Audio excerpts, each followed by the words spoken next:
Hi, my name is Jane. We might have met before, but you're about to rediscover a lot more about me. Maybe even more than you bargained for. This whole thing is like a brand new Corvette, still riding along the information superhighway. You put your strong, muscular hands around that controller and make me excited like it's haptic feedback. And I promise to do everything your little heart desires, but only if you check out all the new features and special contents. Just imagine you can watch me kick my sleazeball boss's ass, all in the new Plumber Vision. But if you make the wrong move, you could turn me into a nun yet again. Imagine that, me, a nun? No way. Really, it's all up to you. Who knows what you'll do with that little hot pad of yours? It's got way more buttons than the last time we met. I like a man who knows how to push the right buttons. Point is, life's a game, and this game is all about life. You do right by me, and I guarantee to do right by... Oh, whoa, what the hell are you doing? We're not gonna do this again. You are a sleazebag, and this is not the 90s. Do you think I'm stupid that I don't know what you're... Welcome back to Plumbers Don't Wear Ties. Now let me remaster your face.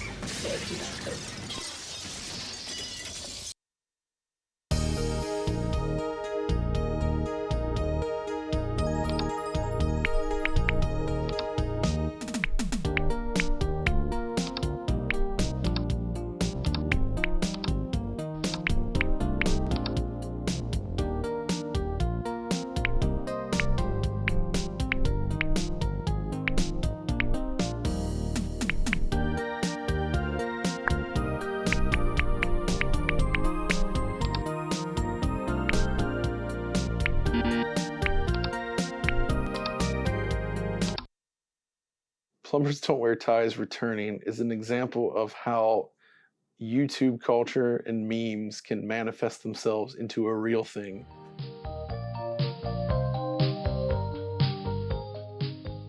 I think the most common question when seeing that Plumbers Don't Wear Ties is coming back is why? Why on earth? Like, to me, that's almost more enjoyable than getting to release this project. Just knowing that there are people out there thinking, why are they wasting their time doing this? If you're just purely happy that Plumbers Don't Wear Ties is coming back, I think we need to have a conversation, because you shouldn't just feel happy. You should have questions, and you should be asking those questions.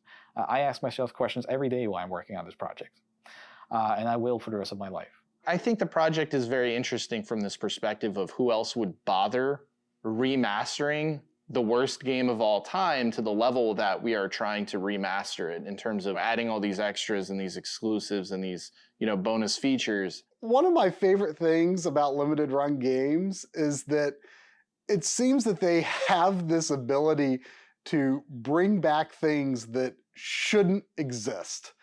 And I don't mean that in a bad way. Somebody somewhere thought, like, what is the silliest game we could ever think of, like, releasing on modern platforms? And for the longest time, that was probably Night Trap. And, like, what's even sillier than Night Trap is Plumbers Don't Wear Ties, because, that is really hitting the bottom of the barrel. There's no cash grab in Plumbers Don't Wear Ties.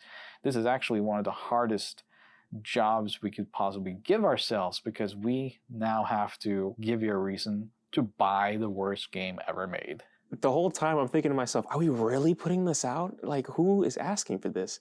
I think it's really important to kind of recontextualize games that maybe culturally up until this point have only been the butt of a joke. Like, everyone knows Plumbers Don't Wear Ties, but does anyone actually know Plumbers Don't Wear Ties? How many people really know the bad games or have had a chance to play them? And I feel like, from a historical perspective, somebody needs to be making these historically bad games accessible again, so people can satisfy that curiosity that they have in understanding why these games are so bad. That's why I really like to see projects like these, is to sort of recontextualize things and put them in a different space than just, haha, this is stupid. It's funny, it's weird, There's a lot of bad stuff in it, though. You know, there's stuff that hasn't aged very well, and I think people can learn a lot from sort of the bad that is in there, and just making sure that they don't try to replicate it. I mean, that's why I support publishing it. You know, we're making this game readily available again. And I think we should, because it's important. Remember the bad parts of your history. Just remember them in context. And I think this is a good context to engage this game. When you go to a museum, not everything there would have been considered high art at the time of its release. We understand this, and Plumbers is certainly not high art, but it's a part of our culture, right? And it represents something that was really unusual for the console space. Anything that brings us closer to all video games of all history being available, I think is a very noble effort, even when it results in the release of the worst video games. There's a strong argument for the preservation of the worst games ever made being just as important as the best games ever made. Sometimes those interesting experimental efforts are more interesting to look back on than something that was, just really good and, hit the ball out of the park right away. The kind of noble, ambitious failures are as interesting to look back on as the successes. Those games, they can contextualize and tell you a slice of life of when these games came out and what the industry was like when they came out. Being able to actually look back at it and understand like kind of what they were doing, what our market was like at the time, why does this exist? When you're looking at this as a complete sort of time capsule, I think it becomes a lot more compelling. I hope that what we're doing with this game can contribute to what its final legacy will be. I think, like myself, there is a subset of people that find this era of video game history like just fascinating. I gather that those people are the ones that are actually like, okay, I'm kind of curious to see like what the heck are they going to do with this thing? Most people I think kind of got it. And this made me very happy for the reasons of like game preservation that come to a place where people kind of were like, yeah, this is awesome. It's not just about having, these greatest 8-bit games put in a compilation. It's not just about that anymore. I think the time is ripe for games like this to be reevaluated, and specifically this one, because it is so unusual for, in terms of its content and its structure. I'm kind of hoping it inspires people to make games that are just as wacky and zany as this. Hopefully not still images, but, get the vibe that this game kind of emits and see if they can try to replicate it with something that they want to make. So I want to say thank you for supporting an effort to remaster a game that nobody would have ever expected to get a remaster. And your support of projects like these will enable us to do more things like this in the future and remaster more games that are unexpected, forgotten, but historically significant to some level. Games that other people might not touch because they're bad or they're not games that have this huge, wide amount of appeal. And I really appreciate people who will support endeavors like that. Hi, my name's Jane. We hardly know each other, but that's about to change. You're going to get to know a lot about me, maybe even more than you imagine. This whole thing's kind of like a blind date. I mean, here we are in your brand new Corvette, riding along the super information highway. Put your big, muscular arm around me and whisper sweet things in my ear. And I promise to do whatever your heart desires, but only if you make the right moves. Just imagine watching me get propositioned by my sleazeball boss. Why, you could even make me strip for him. But if you make the wrong moves, you could turn me into a nun. Imagine that. Me? A nun? Ha! I don't think so. But it's really all up to you. God knows what you'll do with that hot little mouse of yours.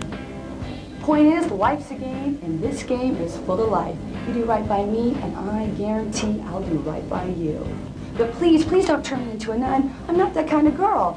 I've got a reputation. Around town, I'm known as Microwave Jane because they say I heat up faster than any micro. And when the fire chief visited, he wrote up a new code and made me wear a smoke alarm between my thighs. And then the Coast Guard complained that I was creating tsunamis in my waterbed. And then the Pope visited and said I was the only person on Earth that had been on my knees more times than he had. Now the president's filed a restraining order claiming I have a romantic interest in the Washington Monument. Oh, you men can be so vicious. Look at me. Just look at me. Do I look like that type of girl? Well, if you think I'm that type of girl, you got another thing coming, mister. Because I don't do one-night stands, I don't date musicians, and I don't roll over just because you bought in this game. Fair warning. I'll be resisting your every move and enjoying your every mistake. I trust it won't be the first time you made mistakes with the opposite sex. Now listen up, the rules of the game are real simple. You see, I meet this guy in a parking lot. Now you are supposed to identify with this guy. I mean, you in your own perverse, simple-minded way are supposed to be him. Got it? Now if you make the right moves, I end up with this schlep. That is, I end up with you. But if you get real lucky, you end up saving me from the bad guy. You become my hero. And as the hero's reward, guess what? You get to take me home and have your own degenerate little way with me. Of course, if you make the wrong move, you may just end up playing with your little mouse the rest of the night. It's all up to you. Are you game? Then come with me and you'll soon discover why plumbers never wear ties when I'm around.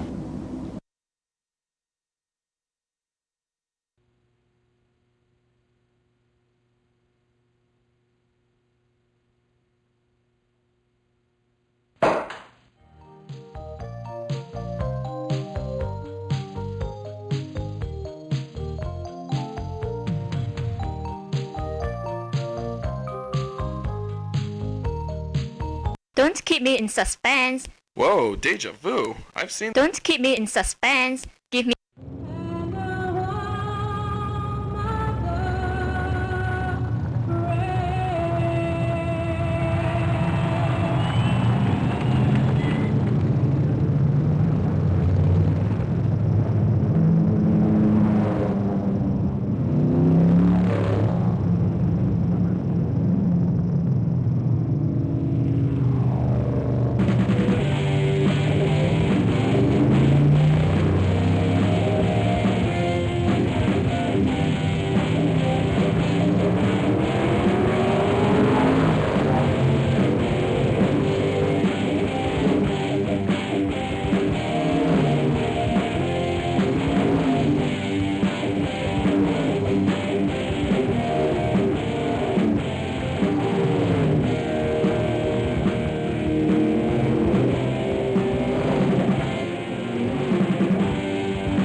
Yeah, it's me.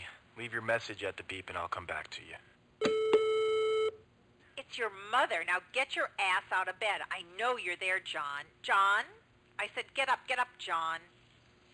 John, if you don't pick up this phone, I'll be in your face in 5 minutes.